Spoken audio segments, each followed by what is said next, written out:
We are now live.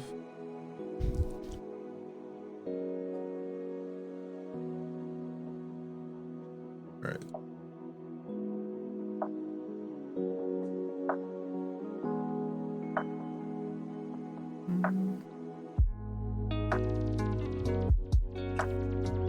All right. So you were playing Viserai, Yeah. and you said you want to top 8 small events. What do you mean by small events? Like Battle Hardens?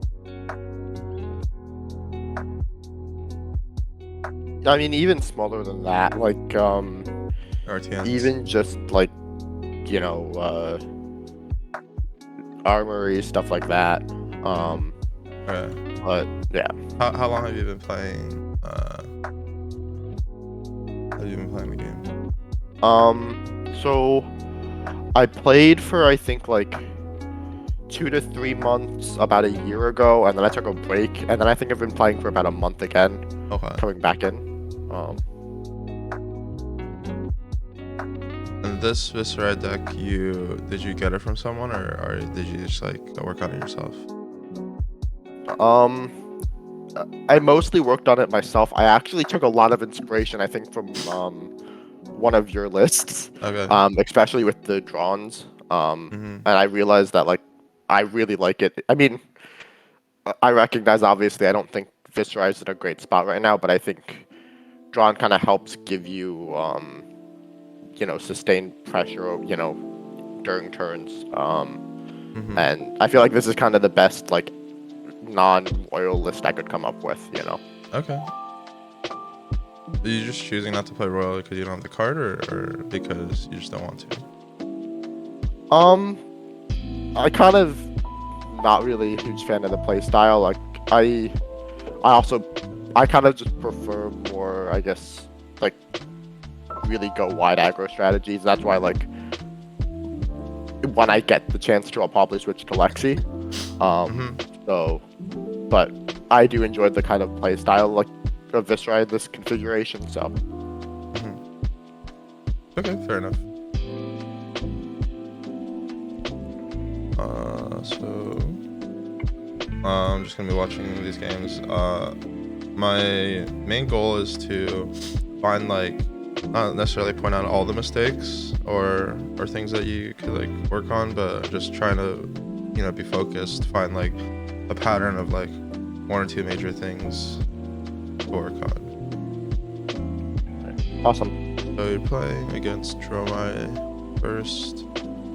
It's like a little bit awkward opening hand, I think.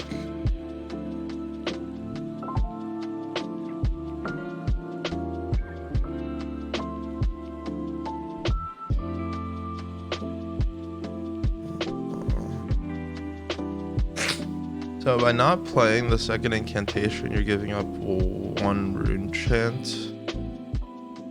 Essentially, in exchange, you get to have a non-attack action for the next turn, and you get to keep a blue in your hand. Yeah, that's what I was thinking about here. Like I was debating it, and Alternatively, you get the rune chant back if you just arsenal to become the Arcanite. That's like rune chant. It's like flat. Become the Arcanite's not like a terrible arsenal card for Viscera, even though you go down in cards. It basically just like guarantees that your hand is what you want it to be. yeah, and everything becomes live in terms of like you have your non-attack played. So Yeah.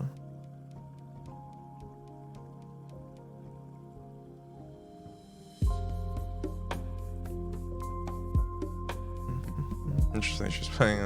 This drama is playing Vambrace into you. Not really sure. Potentially, it could be because this is like alternative, like Seeker's Gloves. Wants to like make Ash with it.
So you gave up 1, 2, 3, 4. In exchange, you got 2 Arsenal, Marvin, Sky. So you're giving up 4 damage to Arsenal, this Marvin, Skies.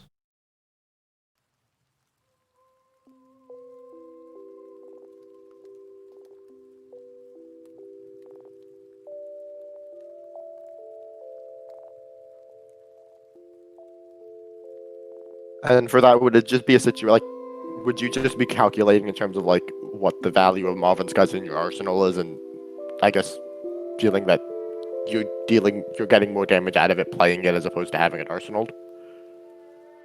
Yeah, so I mean basically like every time you're making like this decision, I'm not saying that it's wrong. I'm just I was just like doing the math in my head to see like what you're giving up.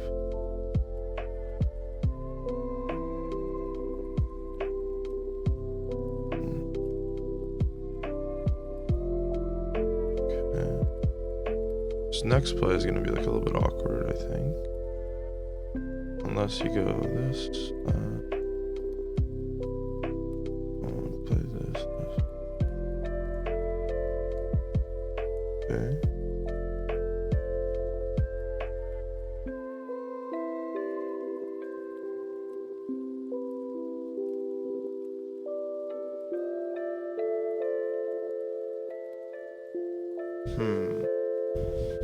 Yeah, I kind of went back and I was like, wait, they didn't have AB. What am I doing? Like, but in my head, it is good to check if they have AB or not.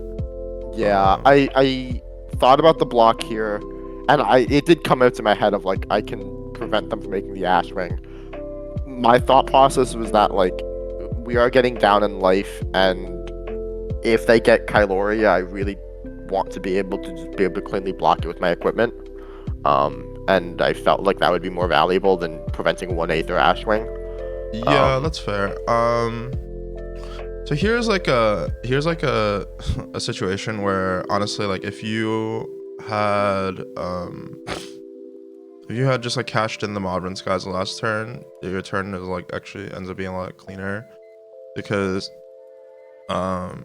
what you can do is you can on this turn play like incantation, meet and greet his dragon, and then weapon the other dragon, right? And then arsenal the rattle bones. Because your rattle bones, like because you have the Gloomveil in your arsenal or in your graveyard, like this card is always live, but it's just a little bit awkward to like play all these cards currently. And so like the main I think like thing is when you choose to like arsenal this, you just have to like see. I have to like look at your list again. Like what 2s do you play? You play Shrills, Strike. I don't know. You don't even play what's it called? You just play Shrills, and you have Strikes. You don't have Spellblade Assaults. You have Drawns. Yeah, so the thought process with this list was essentially that like, especially when I'm playing Drawn, like I kind of want to be, if I pitch a blue, I want to be able to play 2 1-cost attack actions. Which is why like I'm not playing the Spellblade. I'm playing the Strikes instead of the Assaults, right? And also Strike pays for Drawn by itself. When it makes damage too. So that's kind of my thought process there. Yeah. Yeah. So just like one thing to keep in mind, that you're drawing into like, because you play meet and greets in your deck, you're drawing into like more things that you can more things that net you the action point.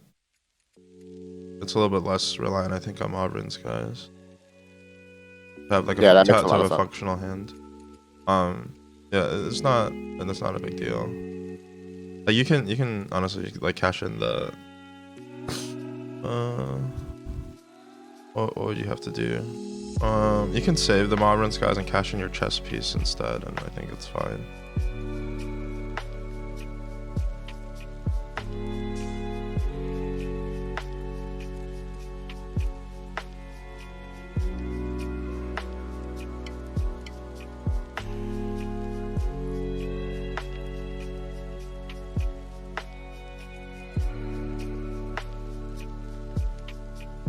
Okay, so you cashed in the Marvin Sky instead of cashing in your chess piece. Which are you attacking the Chroma with this? No, you attack player. Yeah, so this is like a little bit of a suboptimal use of your cards, I think. Your like highest safety line is to play the Rattlebones after the incantation. So you can go incantation Rattlebones, and then you get your Gloomveil, and then you Gloomveil them in their face, and you see like whether or not they're going to take the arcane damage. Instead of like having to play it, like I don't think really want to play Modern Skies on the meet and greet if possible. Yeah, that makes sense. And if you do, I think you want to be swinging the meet and greet at the dragon. So the other math that you can do to like calculate whether or not it's like worth it. So like for example, this meet and greet is doing like 4 damage, right? But you put 2 hit triggers on it, so it's worth up to 6. But then you're like attacking the Dromai, so the Dromai gets to block 6, basically like for their 2 armor pieces. If you attack the dragon with it, you're giving up like 2 damage, right? Like the 2 physical damage, but you're guaranteeing like the 2 rune chants that you're generating on the back end. So you're basically just giving up 2 damage when you attack the Chromai with the meet and greet, which is the same as if you were gonna attack like with the Rosetta Thorn. Right, like if you attack Rosetta Thorn on the Chromai, you're giving up 2 damage. Yeah, that's what I think I ended up doing. But yeah, that makes sense now that you say obviously to attack it with the. Yeah. So you end up cashing your chest piece anyways. I think after playing Modern Skies, I might have saved it, but yeah, I would just ordered this the other way around. I would have attacked with the Gloomveil first, to like disguise the fact that you need to do arcane damage. You get go again because your Gloomveil's still gonna attack for 4 because you played the incantation first. Yeah, I think what I was looking for there was to see if they blocked with their. I think if they blocked with their hand, I would have kept it. And then considering they didn't, I was like, all right, I'm gonna push this now. That was what I was thinking. I don't know that, you know.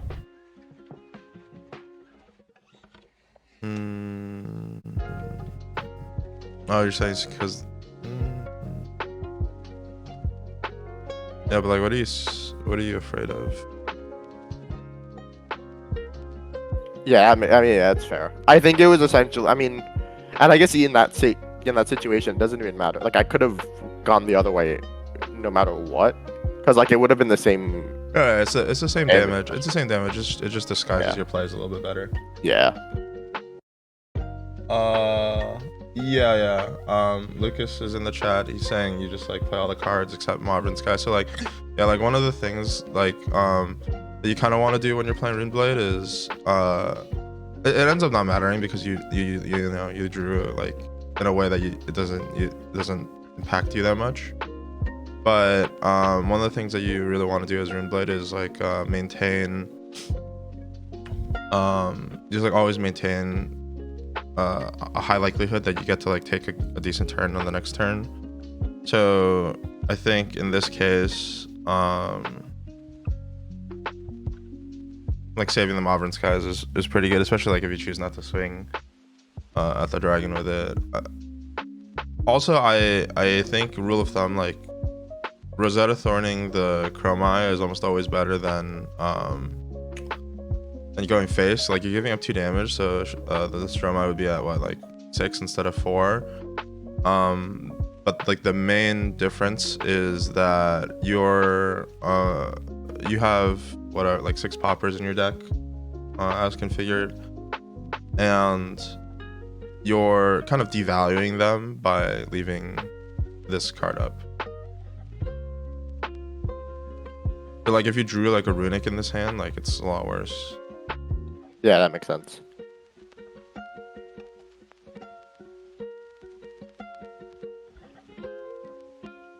Oh, it's a pretty good draw.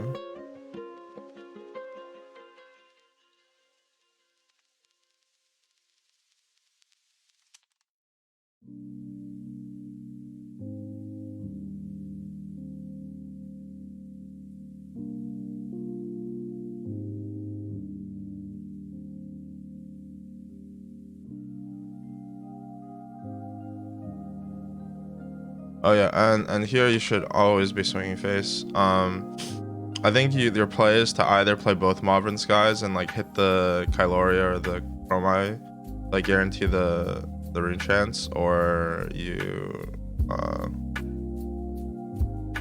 or you just like play one of them. Like part of the reason why your deck is so good into Droma is because you get to kind of guarantee the hit triggers on the Mauvrin Skies. So like when you're doing the math, right? Mauvrin Skies essentially for the most part, like your opponent's gonna want to block, especially like when they still have armor up. So you can kind of discount the fact that it has like a hit trigger at all. So it's just giving a go again. But if you get to add on like 3 damage, like I said, again, you can do the math. Like you hit a dragon with a 4 power attack, you're giving up 2 damage, but let's say you play the red Mauvrin Skies, you get 3 back. You're up on the exchange. If you play the yellow one, it's like flat as opposed to attacking them in the face. But they just like you can't like really block the arcane damage as easily.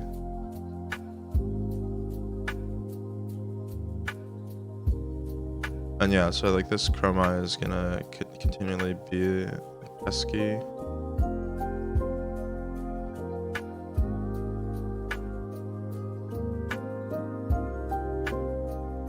But you do have a pretty good line. I wonder if you're gonna do it. Yeah. So here again, this is just like a line that I think you're not saying. You can go mauve, make a rune chant, so you have 2 rune chants, and then drawn the Chromai. So then you're gonna make 6 more rune chants plus like draw a card. Your amplify is gonna be free. If you draw a blue, then you can, you know, like play the Rattlebones as an instant probably. And you drew another drawn. If you like didn't draw a blue off of this, then I think I would just like, you know, throw the amp at their face. Yeah, you're just like you're not getting like your mob value. That's the main. It's like a matchup knowledge thing. Yeah, that's something I think honestly I just forget that, where it's like if I play Mauve on on the dragon, it's like you know, I'm getting the value off of it. So yeah, you need to do the math, I think.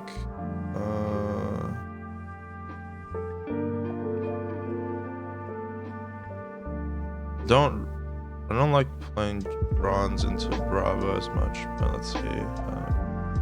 So Bravo is, what does your turn look like when they rouse you? So when you decide to no blocks, I notice that you usually like, decide pretty quickly. Do you have like your lines figured out before you decide to no block? yeah, I had my line here. Okay, so what is your line? Sorry, I'm pretty sure, if I remember correctly, my line, it was I think I went become here, right? Or This is like kind of an awkward hand to just like snap no block. yeah, no, I think in the moment I like start. It's kind of weird for some reason. Like I guess it's also like probably being in the moment that like the line kind of came to me faster. Okay. How much damage is this? You're attacking with a drawn. The card that you draw is like almost certainly just gonna convert into like a Rosetta Thorn swing. So your line is your drawn is 3, 4, 5 damage plus 4, 9 plus 13, 17, 18. So you're doing a 5 card 18. Not bad. It might be harder than that.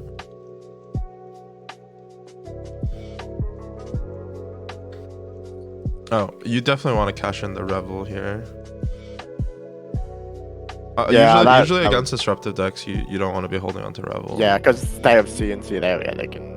It's not just CNC. It's like, let's say he like hits you with a spinal, you have to block cards. Like, it's just really hard to like guarantee that you're going to get like a chance to like play the Revel, and then also like you want to have your arsenal empty so you can put D-Reacts in there.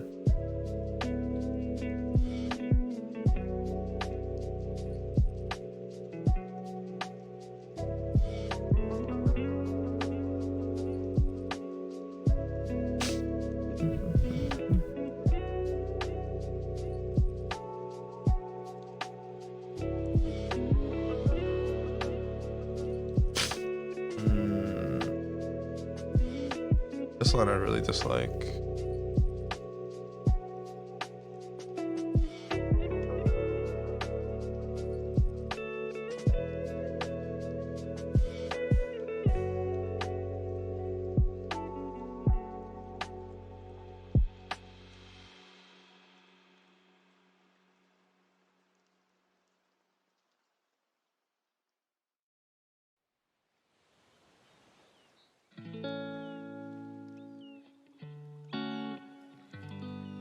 Also, when you get pummeled, you should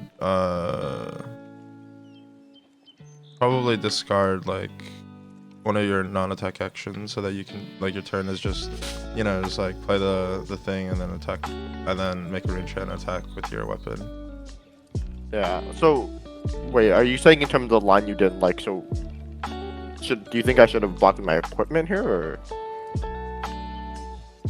No, I think you either no blocks this because like you don't really care about the hit trigger, or and you want to like save your 6 below. At this point, I really just want to get this like Revel out of my arsenal, and so like your line should be something like play Tome, Gloom Veil, Revel, Weapon, and maybe like if you draw 2 cards, you can play them. But and this choke slam is representing like 1 damage. Like your Gloom Veil is gonna go from like 4 to 3, but like you're using armor here, which is quite a valuable resource against Bravo, plus a D-React on an attack that like doesn't really matter. He's like basically telegraphing the fact that he has a pummel because he like didn't make a seismic surge or activate Bravo ability. Yeah. I think if he's like telegraphing pummel, I basically just okay, that's fine. Like I'm just gonna discard my I'm gonna discard the Modern Skies. Probably like play the Revel and Rune Blood so that you can, you know, get an extra 2 damage out of your Rosetta Thorn and just like arsenal the Sink Below and protect you against like any future attacks that he has. Yeah, I think so. One thing that I do think about, and maybe again I'm just not thinking about it correctly, like I tend to be more aggressive blocking with Iron Weave because I know that obviously once I pop it, I lose the block, right? So like, and I generally once I get into like my opponent's at like 20, I start looking for opportunities. Like when do I start thinking about popping it, right? Yeah, but how long, so, like how far do you think that you are at this point from the end of the game? Like he's at 28, he has still he's at like 36 because of armor. Like you're not killing him very quickly from this point, you know. Yeah, but you're also like using a lot of like your resources to like stay alive. Yeah, well I think that's another thing I'm thinking about too, is right, like I'm at 20, well I'm at 22, effectively 28 with my equipment, but I think that's also why I'm thinking about like I'm thinking about it less in terms of like maybe end game and more of just like getting life totals closer, but I mean, so like all Flesh and Blood is just a damage trade, and yeah, again like this Revel and Rune Blood sitting in your arsenal is probably like the most detrimental thing that's going on this game.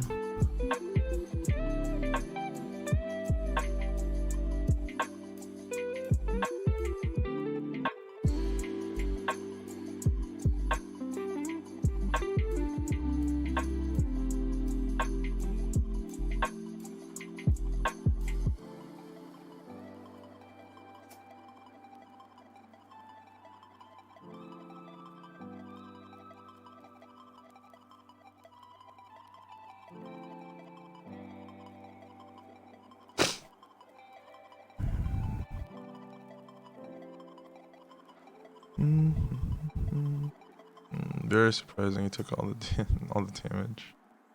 Kind of crazy.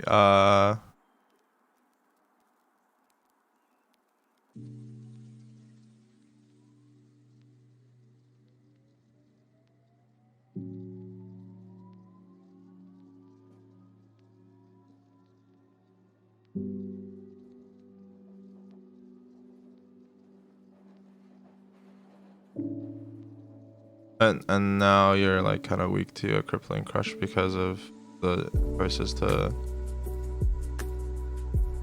happen earlier.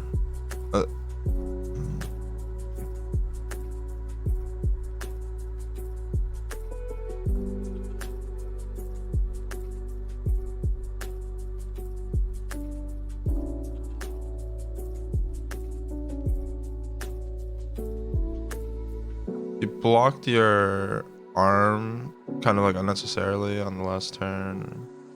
Now you don't have it for this turn. I mean, granted, like your turn's still not that good, but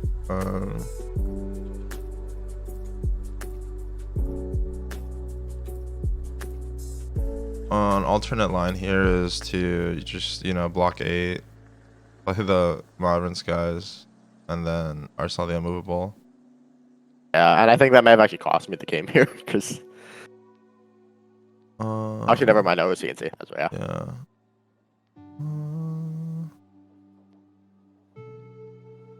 Whoa.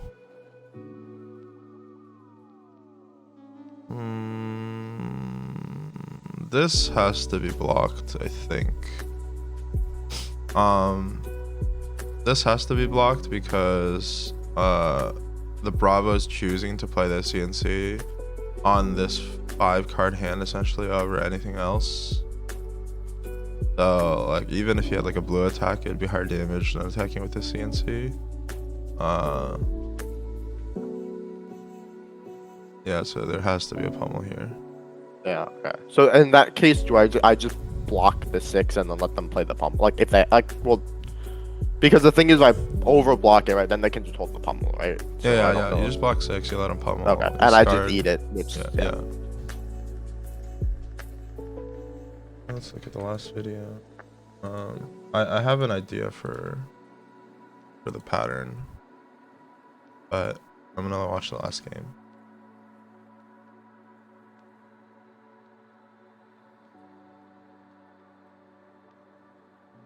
Oh, that sucks. Play Hive into inertia token off the bat.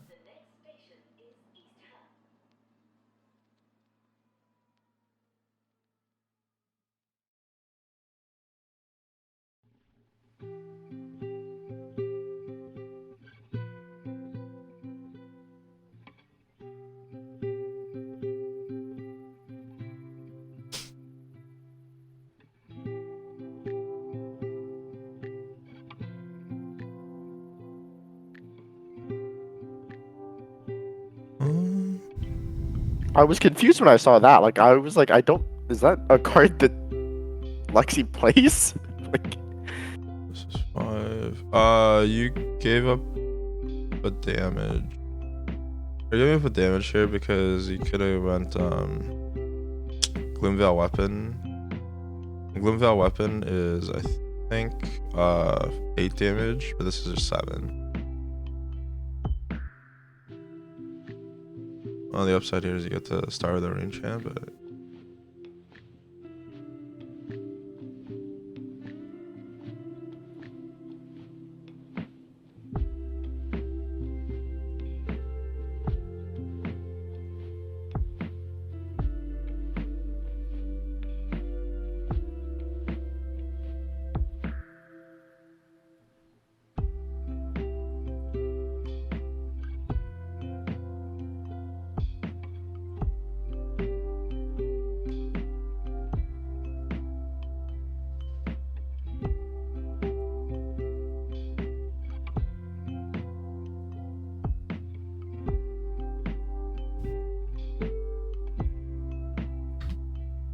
interesting.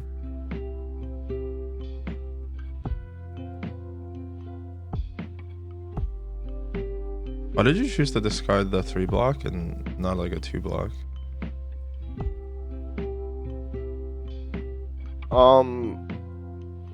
Honestly, well, I think I was thinking I'm gonna go incantation, pitching tome, Yeah. so I wouldn't be able to discard a 3 block, right? Because the only other card I have is Spellblade Strike. But what's your like follow up after playing incantation? You're just gonna play Spellblade Strike? Yeah, I think so. So I mean like Spellblade Strike is essentially like it can be like worth 6, so it's like the same as like playing the Amplify the Arcanite. You're choosing to take 3 damage, make 3 rune chain. I mean, I guess the trade is kind of flat. Reasonable.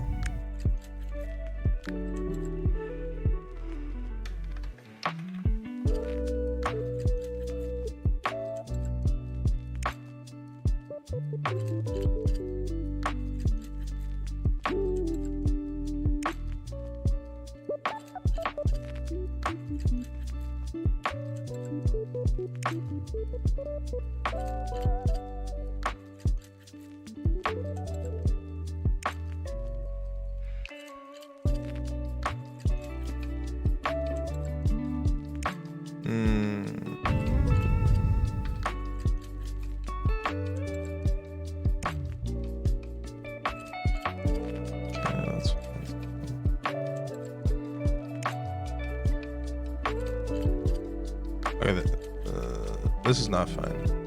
Okay, so like, you really want to be like putting your Mauvrin Skies on your like 4 power attacks. So I think you just like lead with the Consuming Volition here, or you you know, like lead with the Drawn and then like creep in the Mauvrin Skies or something. Yeah, that makes sense. I think I like get very attached to like wanting to make sure that I have like extension on the turn, like when I'm playing Drawn. But I guess yeah, if I have creepers, like I can do that anyway. Yeah, so it's like you're like guaranteeing the like you're getting like 1 rune chant out of it. I mean, like you could have just like played this thing first, and then played the whatever, played the Drawn if you wanted the rune chant. Actually, that probably would have been better. You just play Sting, play the Drawn, and your plan is to, you know, just like creep in the Mauve, play Consuming Volition, and then Rosetta Thorn plus like whatever else. yeah, that makes sense.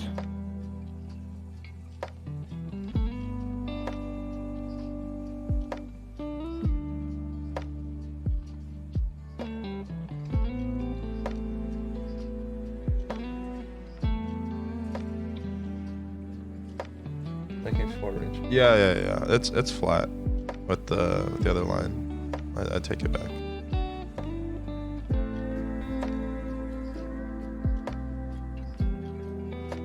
Okay.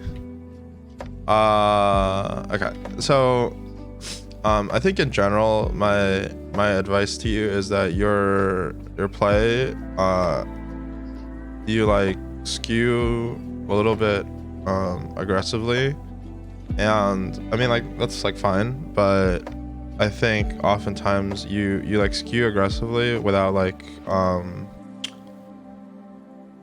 fully thinking through like your game plan, and like sometimes the answer is right and sometimes the answer is wrong, but I don't think that you're like taking you either don't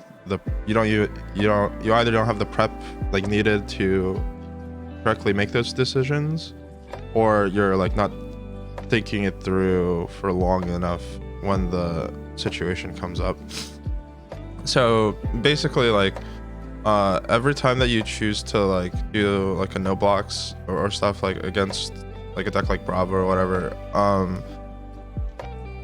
you're basically saying that like you think that you're disadvantaged in the matchup, and then so you have to like shorten the game especially like when the Bravo is presenting, you know, like damage that's like pretty easy for you to block. Like they do like rouse into weapon, right? Here,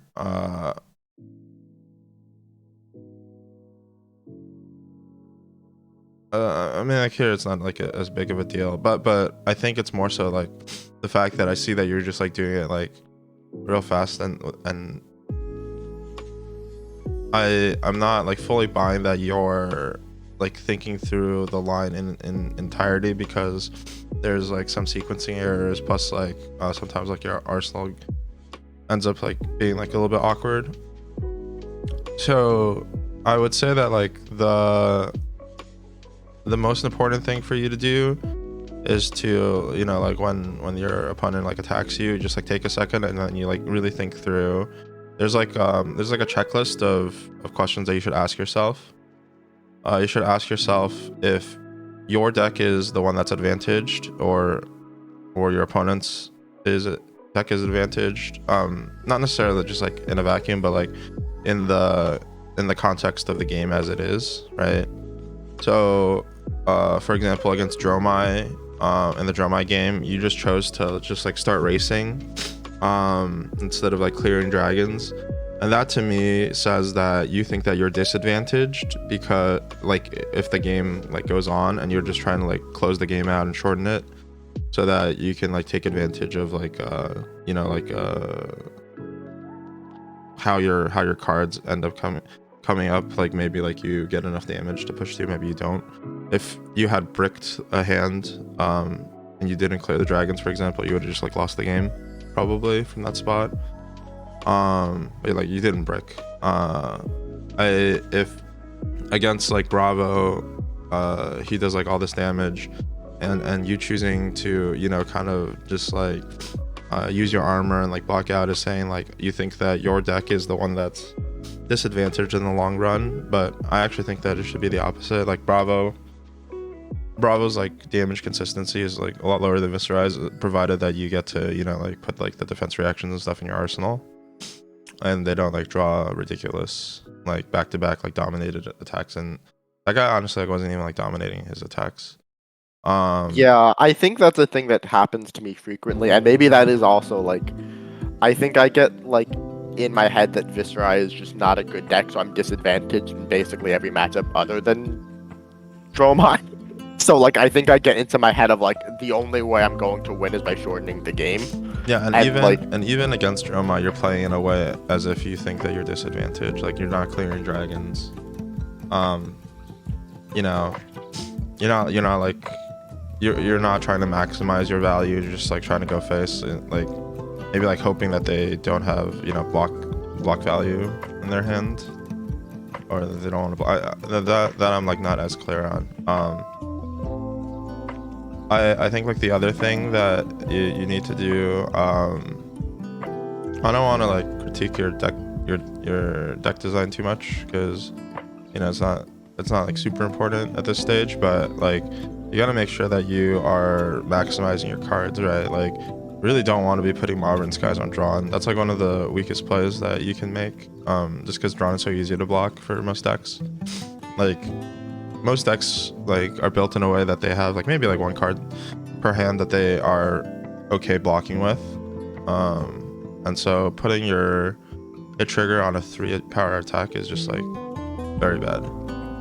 yeah, that makes a lot of sense. And like, yeah, I think that is a situation where I think I in my head I just take the shortest line, which is like, how do I give this like go again, instead of just thinking it through of like, okay, I could have gone like Sting, like I could have gone Sting, Drawn, Creeper's Maul, but you know, like, and I think my brain, like my first instinct is, okay, I can give this go again with one card, right? Yeah. And like especially if you're gonna be playing a deck like Viscera, it's like really important. Like I think if you play like a Runeblade in general, because Runeblades have like really powerful lines, but like their downside is that they have like a capacity to just like brick a hand off if they don't draw like the right mix of cards, right?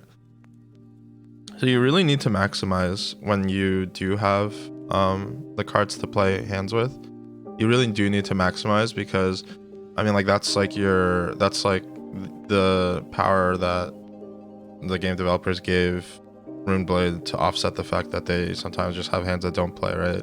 Like, all the hands that you draw that do play, you need to get like max value out of them. Yeah, that makes total sense. And yeah, so I think that's in general what I would work on. I would just work on whenever like you're choosing like and I mean, like, I have the same issue when I play tournaments. Sometimes I like tunnel too hard on a line, but it's just like when you're playing, you really want to like have like a checklist whenever you're making like a decision to like block or not block, or you know, like try to clear dragons, whatever. Anytime that you are making a decision whether to, like, you know, extend the game out or to shorten it, ask yourself who is advantaged in this situation, and do like the value calculations. Like, if you do like one line, what is the total value? If you do the other line, what's the total value? Usually for the most part, like, the higher value line comes out ahead, and then the only exception is like if they're close to kill range. Sometimes lines that do, you know, like more arcane damage ends up coming out ahead, but that's pretty much it, like what I would work on if I was you. Just like work on that for now, just like making sure that you know, take a little bit more time when you're faced with these decisions, just to try to prevent, you know, tunneling too hard on one line that you found. To like really ask yourself, like, is this the best line? You don't want to like go into like, you know, decision paralysis, but usually it's at least like a binary decision, right? Like you're either choosing to block or to not block, or you're choosing to, you know, hit the dragon or not hit the dragon, right?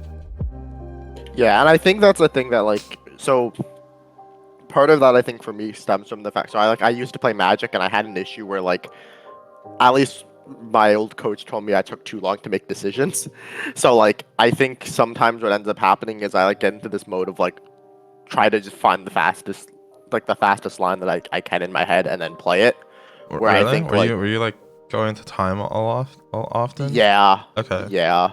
But like also Magic, it's a 3-game match, right? And I think sometimes I get the clock in my head a little bit off of like I don't want to like ever get into a situation, because I think like I've had a situation before where like somebody called me thinking I was stalling, right? And it's like then I like end up putting like a lot of pressure on myself.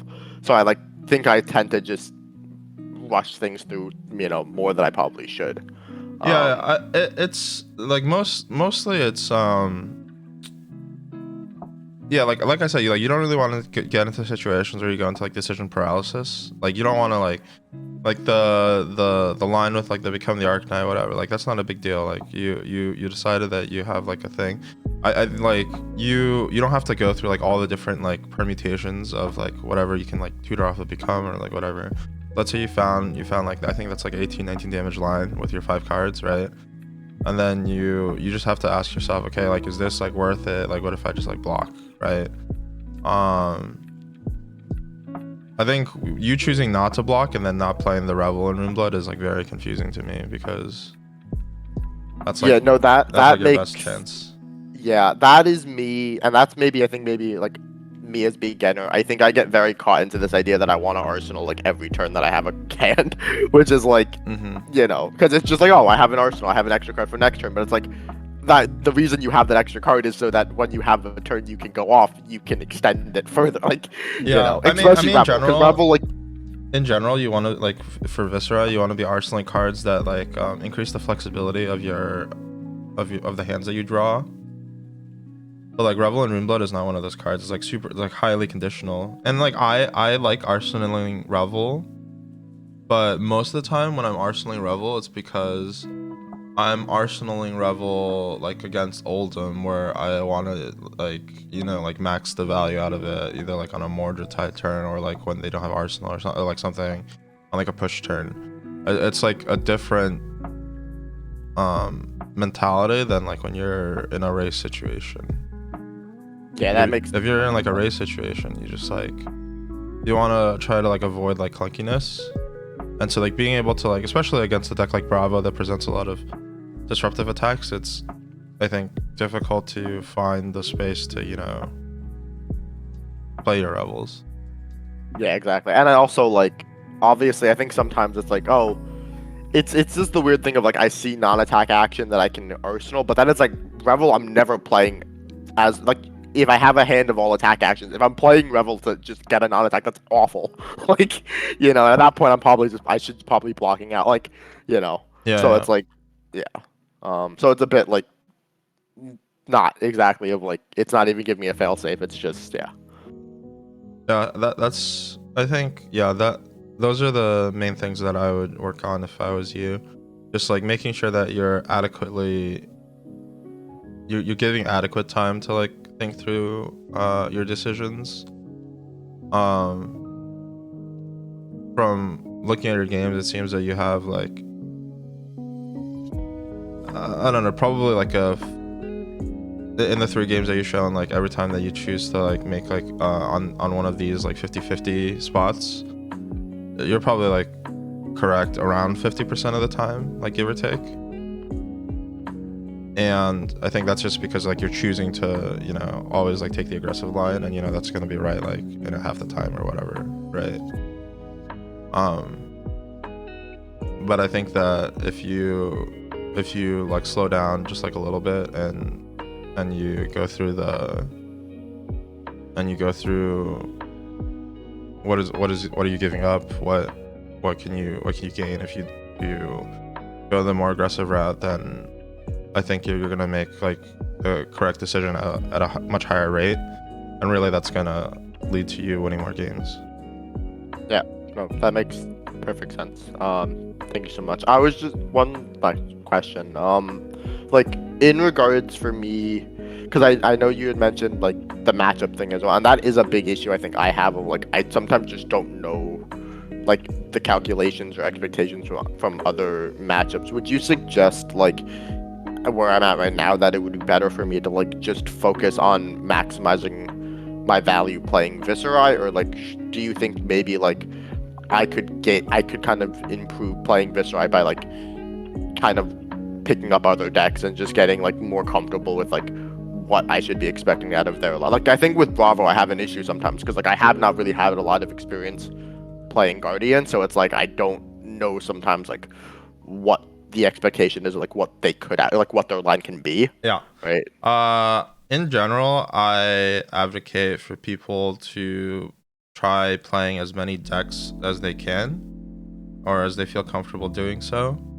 I think when you do play a lot of different decks, even you don't have to like get like super deep into it, but I think just being on the other side of it and seeing the types of hands that they're drawing, and what kind of decisions that they're making, I think is going to lead to you having like a better understanding of what it is that you should be doing in the different matchups. It really depends on like how much time like you're willing to devote, like because you can also gain the same knowledge by like like playing Viserai into all of these different hero permutations. But I do think if you want like a better fundamental understanding of the game, then if you do have the time, that you should pick up a couple different decks. Yeah, that makes sense. I'm playing like right now I also play Lexi, and then I definitely think like probably playing Guardian would actually be good for me, especially because like you said, I think I do tend to like skew towards the aggressive side. Mm-hmm. So I think like playing some sort of deck that like I think my first instinct shouldn't always be like just attack it, Yeah. could kind of help me there. Yeah.